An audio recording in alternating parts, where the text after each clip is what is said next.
출애굽기 1장 1절부터 22절까지 제가 한 절, 여러분이 한 절 교독하여 하나님께 올려드립시다. 야곱과 함께 각각 자기 가족을 데리고 애굽에 이른 이스라엘 아들들의 이름은 이러하니 르우벤과 시므온과 레위와 유다와 이사갈과 스불론과 베냐민과 단과 납달리와 갓과 아세리요 야곱의 허리에서 나온 사람이 모두 70이요 요셉은 애굽에 있었더라. 요셉과 그의 모든 형제와 그 시대의 사람은 다 죽었고 이스라엘 자손은 생육하고 불어나 번성하고 매우 강하여 온 땅에 가득하게 되었더라. 요셉을 알지 못하는 세 왕이 일어나 애굽을 다스리더니 그가 그 백성에게 이르되 이 백성 이스라엘 자손이 우리보다 많고 강하도다. 자 우리가 그들에게 대하여 지혜롭게 하자. 두렵건대 그들이 더 많게 되면 전쟁이 일어날 때에 우리 대적과 합하여 우리와 싸우고 이 땅에서 나갈까 하노라 하고 감독들을 그들 위에 세우고 그들에게 무거운 짐을 지워 괴롭게 하여 그들에게 바로를 위하여 국고성 비돔과 라암셋을 건축하게 하니라. 그러나 학대를 받을수록 더욱 번성하여 퍼져나가니 애굽 사람이 이스라엘 자손으로 말미암아 근심하여 이스라엘 자손에게 이 일을 엄하게 시켜 어려운 노동으로 그들의 생활을 괴롭게 하니 곧 흙 이기기와 벽돌 굽기와 농사의 여러 가지 일이라 그 시키는 일이 모두 엄하였더라. 애굽 왕이 히브리 산파 십부라라 하는 사람과 부하라 하는 사람에게 말하여 이르되 너희는 히브리 여인을 위하여 해산을 도울 때에 그 자리를 살펴서 아들이거든 그를 죽이고 딸이거든 살려두라. 그러나 산파들이 하나님을 두려워하여 애굽 왕의 명령을 어기고 남자 아기들을 살린지라. 애굽 왕이 산파를 불러 그들에게 이르되 너희가 어찌하여 이같이 남자 아기를 살렸느냐. 산파가 바로에게 대답하되 히브리 여인은 애굽 여인과 같지 아니하고 건장하여 산파가 그들에게 이르기 전에 해산하였더이다 하매 하나님이 그 산파들에게 은혜를 베푸시니 그 백성은 번성하고 매우 강해지니라. 그 산파들은 하나님을 경외하였으므로 하나님이 그들의 집안을 흥왕하게 하신지라. 그러므로 바로가 그의 모든 백성에게 명령하여 이르되 아들이 태어나거든 너희는 그를 나일강에 던지고 딸이거든 살려두라 하였더라. 아멘. 창세기 강해를 마치고 출애굽기 강해를 시작합니다. 창세기는 성경 전체와 또 이 세상의 시작에 대한 책입니다. 그리고 출애굽기는 이 세상에서 보다 구체적으로 깊이 있게 들어가기 시작하는 책입니다. 그래서 어떤 성경학자는 진정한 성경은 출애굽기로부터 시작된다라고도 합니다. 왜냐하면 출애굽기에서 한 민족을 선택하시고 일으키시고 관계를 맺으시기 때문입니다. 그리고 출애굽기에 등장하는 장소들은 구체적이고 실제적이며 역사적인 사료로서 오늘 우리에게도 발견됩니다. 그런 뒤에 구약 전체가 이스라엘 민족의 이스라엘 왕국에 관한 내용이니 또 왕국에 대한 내용이면서 신약은 구약에서 약속된 것이 성취된 것들 담겨져 있으니까 출애굽기가 성경의 시작이다라는 말도 그럴듯하죠. 우리가 지난주까지 세상의 시작 그리고 하나님을 믿는 사람들이 일어난 것을 보았으니 이제는 이스라엘 민족의 시작 그리고 하나님의 구체적인 개입을 우리 공동체의 관점에서 우리 공동체 차원에서 묵상하는 시간이 될 것입니다. 이 수요일 저녁에 하나님의 말씀을 깊이 살펴보면서 우리 공동체와 우리 가정 또 우리 일터를 향하신 하나님의 뜻을 발견하는 은혜가 있기를 바랍니다. 아무래도 이제 앞부분에 있는 책들이니까 서론 이렇게 시작 이런 말씀을 드렸는데 오늘도 1장이니까 출애굽기 서론이죠. 출애굽기 아시다시피 출애굽 기록 애굽에서 빠져나오는 이야기입니다. 그런데 애굽에서의 탈출이 어느 시점이냐? 15장에서 병사들의 추격을 완전히 따돌리는 그때냐? 19장에서 하나님의 산 신의 산에 이르러 도착하는 그때 출애굽이냐? 아니라는 겁니다. 출애굽기 40장은 완성된 성막에 하나님의 임재가 충만하면서 비로소 출애굽기가 마무리가 됩니다. 그렇게 볼 때 우리는 출애굽기를 묵상함에 있어서 애굽으로부터 나와야지라고 하는 단순히 나라 제국으로서의 애굽을 보는 것이 아니라 이스라엘을 참으로 붙잡고 있는 영적인 애굽을 볼 수 있어야 합니다. 자, 우리 머릿속에 두 가지 애굽이 있습니다. 먼저 전통적으로 알고 있는 출애굽기의 애굽 어떤 곳입니까? 오늘 우리가 읽은 것처럼 이스라엘 민족들 억지로 일을 시키고 괴롭게 하고 아기들 다 갖다 빠뜨려 죽이는 아주 못된 나라였습니다. 자유가 없습니다. 억압, 고통, 부르짖음, 눈물이 있는 곳입니다.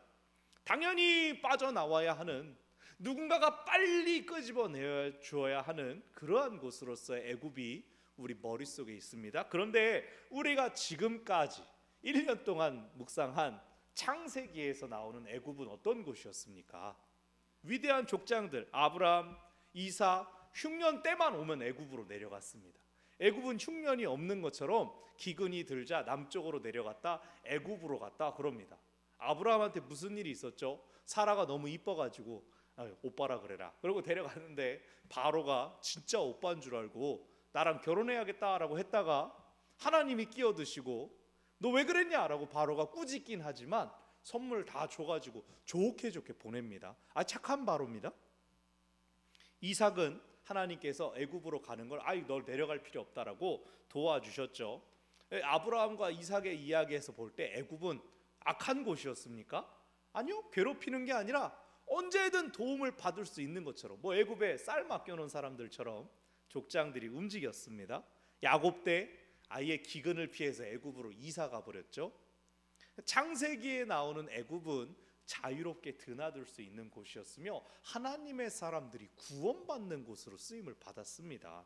그래서 오늘 출애굽기 1장은 원래는 풍요롭고 따뜻했던 그 애굽이 왜 괴로움과 고통의 장소가 되었는가, 그리고 왜 이제는 그곳에서 나와야 하는가, 그 과정 이유를 밝혀줍니다. 먼저 1절부터 5절까지 창세기의 요약적인 진술입니다. 야곱과 함께 애굽에 온 아들들의 이름이 나열되는데요. 먼저 1절에 재밌는 건 야곱은 그냥 야곱으로 나오는데 아들들은 이스라엘 아들들이라고 나오고 있습니다. 이스라엘 민족을 이루게 되는 12지파의 대표자니까 그 명단을 여기서 확실히 밝혀놓는 겁니다. 근데 여러분 보시면 르시, 레, 유, 이스까지는 좋은데 그 다음에 베냐민이 3절에 튀어나오죠. 이거 태어난 순서가 아니라는 겁니다. 여기 순서는 정실 순서로 나와 있습니다. 르벤, 시므온, 레위, 유다, 이사갈, 스불론까지 레아의 아들들이고 베냐민, 라헬의 아들이 있습니다. 애굽은 먼저 요셉은 먼저 애굽에 내려와 있었으니까 5절에 따로 언급되고 베냐민이 등장한 다음에 단, 납달리, 갓, 아셀의 순서인데 단과 납달리는 먼저 야곱의 첩이 되었던 라헬의 시녀 실바의 아들들, 그리고 그걸 보고 레아도 자기 시녀 빌하를 야곱에게 이렇게 들여보내죠. 갓과 아셀이 바로 그 빌하의 아들들입니다. 그래서 이 정실 순서, 부부에 대한, 아내에 대한 지위가 당시에 이 존중받았던, 그 서열이 존중받았던 그 시기를 반영하는 것입니다. 자, 5절을 보면 야곱의 아들들, 야곱의 자손들이 70명이 내려왔다라고 합니다. 70명 기억나세요? 충만한 수, 완전수입니다. 이것을 이미 그들이 애굽에 내려올 때 이미 충만하였다. 약속의 땅에서 그들이 이미 하나님의 언약으로 충만해졌다. 그 상태에서 내려왔다. 애굽에서 그들이 비로소 완전을 이룬 것이 아니라 가나안에서도 충만함을 이루었는데 부득이하게 이제 기근을 피하기 위해 내려왔다. 그러니 충만한 상태에서 풍요로운 땅으로 왔으니 무슨 일이 일어나겠습니까? 우리식으로 표현하면 갑절의 복, 꽃배기 복을 받을 수 있는 것을 기대하게 하는 것입니다. 과연 6절, 7절에서 보여주는 것처럼 요셉과 또 그 시대 사람들이 다 죽을 정도로 시간이 흘렀을 때 7절, 이스라엘 자손이 생육하고 불어나 번성하고 매우 강하여 온 땅에 가득하게, 온 땅에 충만하게 되었다라고 합니다. 창세기 1장에서 하나님께서 사람들에게 복을 주시면서 명령하셨던 생육하고 번성하여 땅에 충만하라 하는 약속이 7절에서 이미 이루어졌다라는 걸 보여줍니다. 그래서 오늘 우리가 첫 번째로 기억할 것은 우리 하나님은 약속을 지키시는 하나님이십니다. 우리 처음에 찬송했죠. 신실하신 하나님, 신실하신 하나님. 아브라함, 이삭, 야곱 또 요셉까지도 하나님께서 그 모든 족장들에게 땅과 자손의 약속을 허락하여 주셨습니다. 하지만 완벽한 성취가 이루어진 것은 야곱이 70명을 데리고 왔을지언정 온 땅에 충만하게 된 것을 본 것은 그 사람들이 다 세상 떠난 이후였죠. 그러니 여러분, 우리가 내 눈으로 하나님 약속이 이루어지는 것 봐야겠다고, 내게 보여달라고, 나한테 채워달라고 그렇게 기도할 수도 있지만, 우리가 더 성숙한 기도는 신실하신 하나님, 선하신 하나님께서 내가 보지 못하는 역사 넉넉히 이루실 것을 신뢰하면서 언젠가 이루어질 그 하나님의 역사 기대하면서 당장 내가 하나님 앞에 똑바로 서 있기를 힘쓰는 것이 더 중요하단 말씀을 드립니다. 자, 8절. 근데 새로운 왕이 일어났습니다. 이 애굽식 표현으로 새로운 왕조가 세워졌다라는 뜻입니다. 여기서 요셉을 알지 못하는 왕이라고 했죠. 알다라고 번역된 단어 여러분 많이 아실 겁니다. 히브리어로 야다입니다. 야다, 찬송하다라는 뜻도 있고 친밀하게 깊이 아는 사이를 야다라고 하고요. 또 부부 간의 이 관계를 맺는 것도 야다라고 합니다. 이 야다란 단어가 그러니까 대충 아는 단어가 아닙니다. 그러니 여기서 요셉을 알지 못하는 왕조였다라고 하는 것은 이전까지의 애굽의 통치 이념과 기조가 완전히 바뀐다는 겁니다. 즉 이스라엘 민족에게 허락되었던 이방 민족에게 비옥한 땅을 주며 왕의 동물들을 가축들을 관리하도록 했던 그 영광의 시대가 이제 끝이 났다라는 뜻입니다. 그러면서 바로가 그 새롭게 일어난 바로가 자기 백성들에게 말하기를, 아우 이 이스라엘 자손 왜 이렇게 많어? 너무 많다. 너무 힘이 셀 것 같다. 강할 것 같다. 10절. 우리가 그들에게 지혜롭게 해야 된다. 그들이 장차 대적의 편에 붙을 수도 있다. 11절. 아예 그들에게 무거운 짐을 지우고 고난을 더해서 그들을 강하게 눌러야 그들이 딴 생각을 못할 것이다. 이게 고대 이집트의 생각이지만 오늘날 사람들도 얼마나 똑같습니까? 우리의 강한 힘을 과시해서 꽉 짓눌러 버리자. 오늘 두 번째 교훈입니다.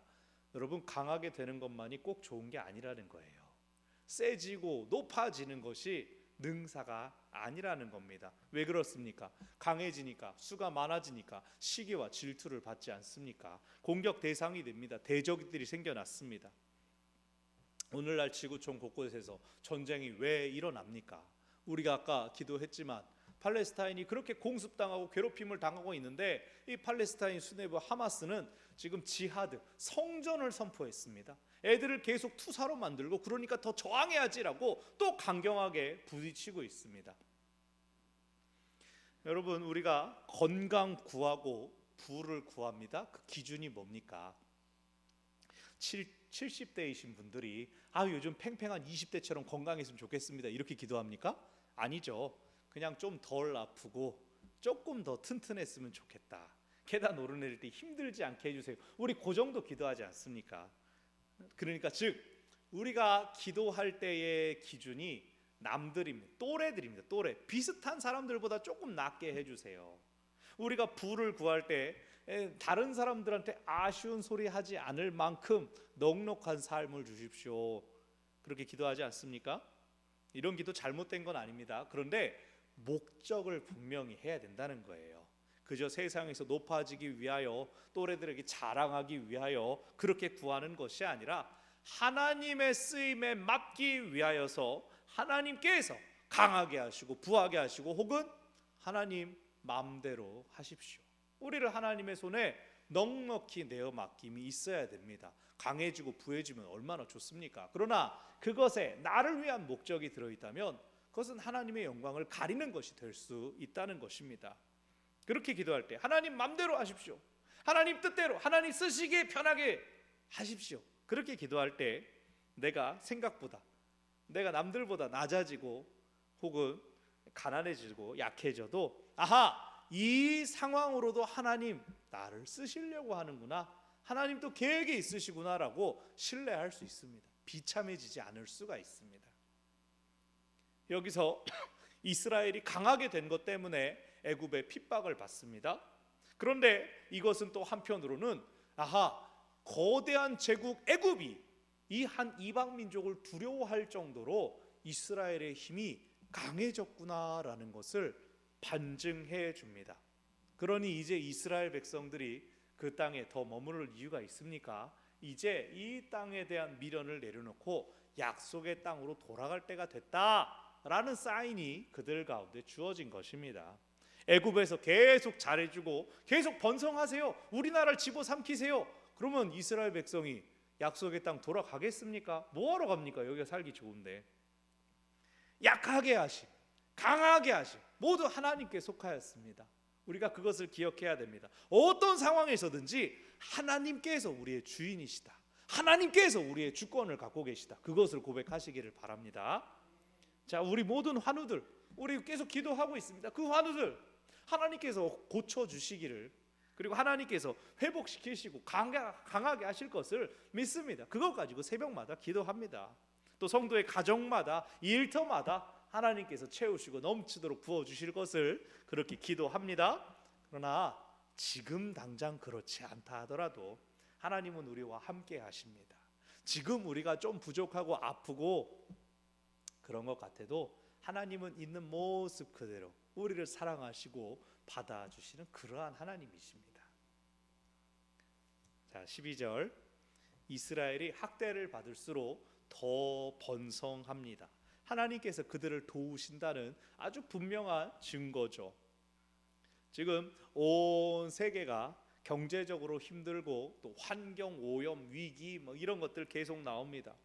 우리나라도 뉴스 보면 어제 또 할로윈이었지 않습니까? 이태원 그 참사로 관련한 또 아픔들, 눈물들이 얼마나 생각났습니까? 안타까고 속상한 일들이 많이 있습니다. 그러나 또 한편으로 보이는 것은 어려운 시기일수록 하나님의 도우심을 사모하는 마음이 더 깊어지더라는 것입니다.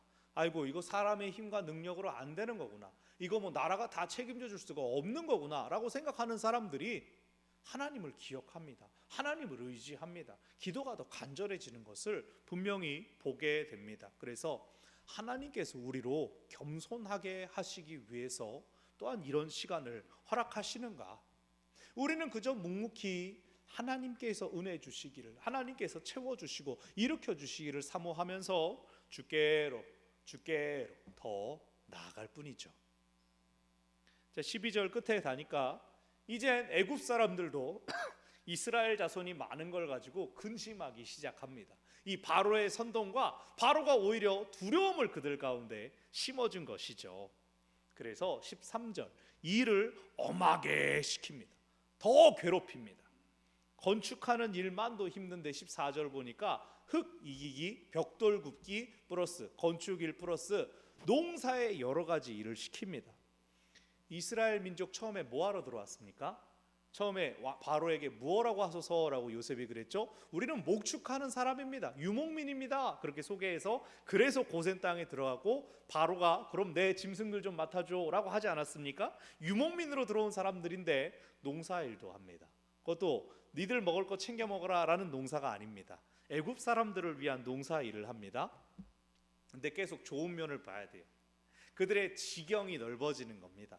가나안 땅에 있을 때도 그들은 유목민들이었습니다. 그런데 하나님께서 약속의 땅으로 가게 할 준비를 지금 시키시는 겁니다. 정착하는 사람은 농사를 지어야 되잖아요. 아브라함 장사하는 사람이었습니다. 유목하는 사람이었습니다. 농사 지을 줄 모르는 사람이었습니다. 그런데 그의 후손들은 이제 유목뿐 아니라 농사일도 하고 건축일도 하네요. 그래서 저도 새로운 일을 만나면 어지간히 이제 좋게 생각하려고, 아이고 나 이거 몰랐는데 배울 수 있겠다, 어디 가서 써먹을 일 생기겠다. 저 처음에 왔을 때 제가 기도만 하고 설교만 할 줄 아는 줄 아시죠? 근데 보니까 막 등도 갈 줄 알고, 제가 조금 노래도 조금 할 줄 알고 기타도 치고. 안심하셨죠? 제가 지난 시간들을 보내올 때는 이렇게 쓰임 받을 줄 몰랐습니다. 근데 여기 오니까 다 저 같은 사람도 쓰일 때가 있었군요. 하나님께서 다 뜻이 있으셔서 우리 지난 생애 조각조각들이 언젠가는 퍼즐을 맞추게 하신다는 거죠. 바로가 그렇게 엄한 일들을 이스라엘 민족에게 시키는 가운데 끔찍한 계획을 세우고 15절 산파들을 부릅니다. 출산을 돕는 여인들을 부릅니다. 구약학자인 올브라이트, 아주 유명한 구약학자입니다. 올브라이트에 의하면 여기 나오는 이름 시브라라는 이름이랑 부아 하는 이 이름은 이 고대 근동의 셈족 계통 여인들 이름들 중에서 가장 잘 나가는 이름, 가장 먹어주는 고귀한 이름이라고 합니다. 예쁜 이름. 아마 그래서 이 여인들은 이미 지역 사회에서 그 집안부터 혈통부터 존경받는 여성이지만 원로의 자리에 있었던 그런 사람들로 생각이 됩니다. 바로가 그 사람들을 불러서 출산부터 제한을 시키려고 합니다. 이스라엘 민족의 출산율이 너무 뛰어나니까 16절 아들이 태어나면 그 자리를 살펴서, 자리라고 번역되었지만 그 하체를 살펴서 사내아이면 그냥 죽여서 유산시켜라. 애가 죽었네요. 그냥 그렇게 속여라. 딸이면 그냥 태어나게 해라 라고 명을 내렸습니다.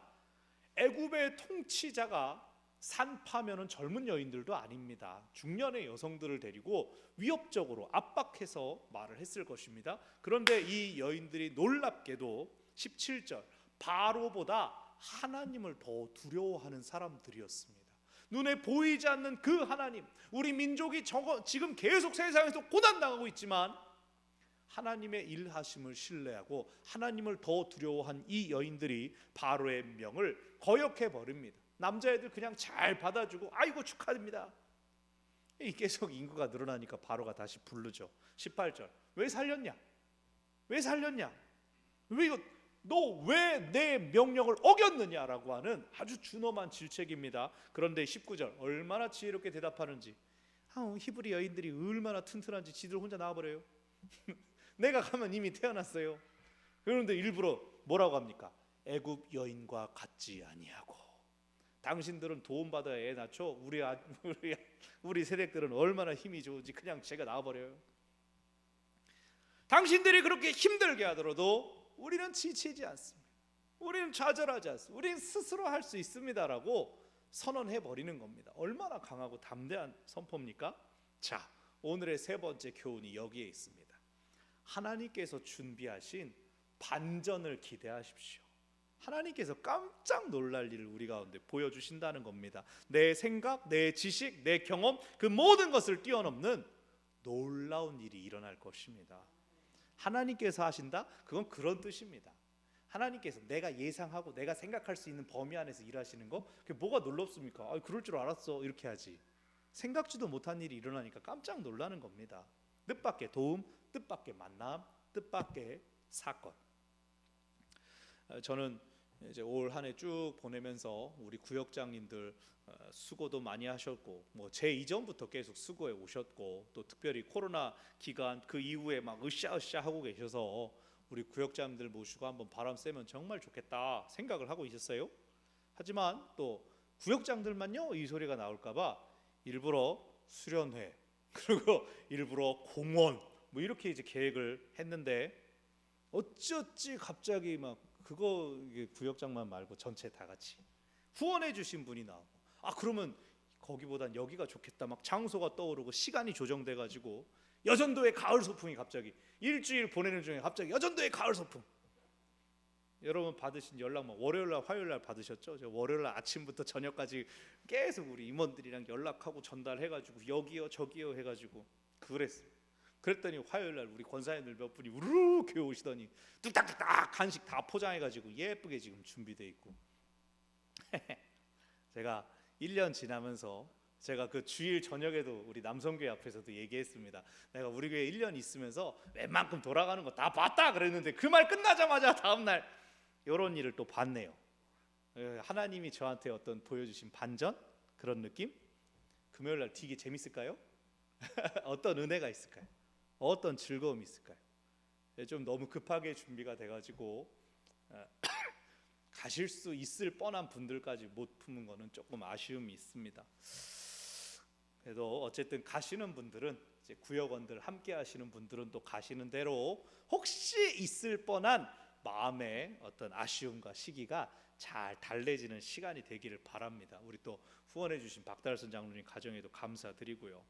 이번 여전도의 가을 소풍 정말 은혜로 모두가 이제 많이 갈 수 있게 되었으니까 11월 마지막 주 금요일에 있을 김장도 많이 오실 거죠? 아멘입니다. 아멘. 놀기만 막 잔뜩 모였는데 막 김장은 뭐 세 사람 이러면 안 됩니다. 여러분 오늘 말씀에 나오잖아요. 일이 엄해도 하나님께서 도우시면 풍요와 번성이 막 일어난다니까요. 우리 하나님의 일하심을 봅시다. 자, 21절 산파들이 하나님을 경외하였다. 그리고 그것에 대하여 하나님께서 그들의 집안을 흥황하게 하시는 복을 주셨습니다. 하나님의 편에 서는 사람들에게 은혜가 있습니다. 복이 있습니다. 하나님께서 갚아주십니다. 자신의 목숨을 아끼지 않고 하나님께 내어드린 자들, 하나님께 맡겨드린 자들에게 하나님께서 은혜로 갚아주십니다. 22절 결국 바로가 명을 내리죠. 모든 백성에게 명을 내립니다. 아들이 태어나면은 다 나일강에 집어 던져라. 이 왕명이니까 이젠 억지로 하겠다는 거예요. 근데 여기 보세요. 22절에 그의 모든 백성이라는 말이 나와 있습니다. 이것은 뭐 애굽인의 남자아이들까지 제한당했다? 이거는 너무 큰 비약이고, 이 말을 듣는 사람들은 히브리인의 남자 아기는 죽여도 돼라는 명령으로 모든 애굽 사람들에게 퍼져 나갔다는 뜻입니다. 그러니까 히브리인들이 자신들이 보호하고 지키려고 해도 애굽 사람들이 어떻게 침범해 가지고 갓난아기네 사내하냐? 그럼 빠뜨릴 수가 있다는 겁니다. 즉 우리가 아까 기도했던 것처럼 미래를 빼앗기는 것, 그것이 바로 이스라엘 백성의 이 압제에 당하는 절정입니다. 이 가운데 하나님이 예비하신 반전 모세가 등장하게 되죠. 우리가 살고 있는 이 세상이 알아서 흘러가는 것 같아도 질서 없이 무질서한 것처럼 보여도 하나님은 당신의 사람들을 통하여서 이 땅의 역사들을 다 행하시고 계십니다. 우리 하나님 졸지도 않으시고 주무시지도 않으신다고 우리가 고백하지 않습니까? 사람들의 부족함과 죄됨이 서로를 상처주고 환경을 어지럽혀도 하나님은 하나님의 사람들을 계속 준비하시고 일으키시고 사용하십니다. 제가 우리 공동체에 올 때 코로나 기간 때문에도 그런 게 있었지만 어떤 일부 교회들, 일부 목사님들을 보면서 제 영적으로 굉장히 힘들어하던 때였습니다. 내가 어떻게 나는 하나님의 영광을 위해서 무엇을 할 수 있을까? 제가 막 고민하면서 기도하고 있던 때에 여러분 만났고 여러분이 저를 불러주셨습니다. 제가 1주년 지났으니까 이젠 더 말씀 안 드리려고 그랬는데 아직도 나날이 감사하고 신기한 거죠. 다들 막 저를 부러워합니다. 야, 어떻게 이렇게 아늑하고 저렇게 따뜻한 사람들과 함께 유튜브 이제 다 나오잖아요. 보면 맨날 목소리 웃고 있다고 싱글싱글 맨날 웃고 있다고 행복해 보인다고. 그럼 아까 말씀드린 것처럼 제가 혹시 원하는 일을 하지 못할까 봐 후원해 주시는 귀한 성도분들이 계십니다. 또 여러분들 사모함을 가지고 열심을 가지고 내가 할 수 있는 거니까 하겠다고 다 애써 주시고 섬겨 주시죠. 다 지금 이 시간에 얼마나 피곤한데 또 기도하고 말씀 듣는 자리 나오시고, 여러분이 저한테는 준비되었던 하나님의 사람인 것을 나날이 발견합니다. 하나님께서 이렇게 하나로 모아주셨으니 우리를 통해 큰 일을 행하실 겁니다. 올 한 해 참 은혜로운 시간이었습니다. 지금 다음 주 재직회를 준비하는데 아이고 제가 준비하면 진짜 아이고 모든 헌신과 섬김으로 부족함 없이 정말로 풍성하게 채워졌음을 제가 다시금 보았습니다. 그러나 겨울이 오고 있습니다. 우리가 살고 있는 이 세상 얼마나 더 퍽퍽해집니까? 물가는 오르는데 소득은 줄어들고 세상에서 소망을 찾아보기가 쉽지가 않습니다. 우리 저기 뒤에 들어온 대훈이나 위에서 유진이나 막 찬양하고 박수 칩시다 그러면 얘들은 막 춤을 추면서 너무나 신나고 즐거워하는데 우리가 저 귀한 다음 세대들에게 무엇을 말해줄 수 있을까요? 우리가 저 아이들 언제까지 책임져 줄 수 있을까요? 지난 주일날 우리 중고등부 5명이 다 입교식을 하지 않았습니까? 여태 동안 못했더니 또 이런 은혜가 있네요. 애들 보니까 너무 이쁘고 좋은데 그 중에 둘은 이제 고3 되고 중학생 두 명도 이제 내년에 고등학생 됩니다. 중학생이 없어져요. 아이고, 그 이제 걔들 그 바쁜 고등학생님이 되셨느니 이제 앞으로 어떻게 할까 걱정도 많고 기도도 많이 하고. 지구 저편에서 끔찍한 전쟁이 계속되고 있습니다. 우리가 아까 기도했지만 팔레스타인 아이들 사이에 요즘 유행하는 놀이는 순교자 놀이입니다. 담요에 한 명을 눕히고 나머지 애들이 그 아이를 들고 막 이동합니다. 어른들이 시신 옮기는 모습을 따라하는 겁니다. 그게 얼마나 슬프고 무서운 일인지를 모르고 깔깔깔깔 대면서 병원에서 그 놀이를 하고 있는 것이 이 기자의 영상이 찍혔습니다. 이 아이들은 제가 말씀드린 것처럼 하마스는 이것을 성전으로 지금 선포했습니다. 이 아이들 교육이 중단되었습니다. 이 아이들은 전쟁을 위한 아이들로 미움과 복수, 분노를 배우면서 자라나게 될 것입니다. 너무나 끔찍한 일입니다. 이 지구의 종말이 과연 환경 오염으로 인한 멸절이 될지 아니면 사람들의 서로를 향한 전쟁으로 끝이 날지. 마지막 때라는 말이 이젠 교회 다니지 않는 사람들에게도 슬슬 퍼져나가게 됩니다. 그런 중에 저는 오늘 말씀에서 반전의 하나님을 기대합니다. 땅의 것에 안주하지 않고 현 상황에 굴복하지 않고 세상의 권력을 향해 담대히 맞서는 자에게 베풀어 주실 반전의 하나님, 그 은혜, 우리의 두려움을 몰아내 주시고 우리를 억압하는 환경, 상황, 이 영적인 애굽으로부터 우리를 건져내 주실 것입니다. 우리가 할 것은 무엇일까요? 그 하나님을 기대하며 신뢰하는 것입니다. 신실하신 하나님, 신실하신 하나님. 그리고 지금까지 해온 것처럼 우리의 자리를 묵묵함으로, 우직함으로, 하나님을 닮은 신실함으로 지켜가는 것입니다. 세상에서 뭐라고 하든지, 내 나이가 들고 힘이 약해졌든지 하나님의 교회를 내가 할 수 있는 것으로 열심히 사랑하고 섬기는 것입니다. 그 가운데 우리를 강하게 하시고 새롭게 하시는 하나님의 역사를 우리가 경험하게 될 것입니다. 말씀을 정리합니다. 우리의 높아짐과 낮아짐이 모두 하나님께 속했습니다. 그저 하나님 사랑하고 하나님 기대하며 신뢰할 때 하나님은 당신의 사람들에게 가장 좋은 일들을 행하여 주실 것입니다. 그 하나님을 함께 경험하는 우리 모두가 되기를 바랍니다. 우리 이 시간에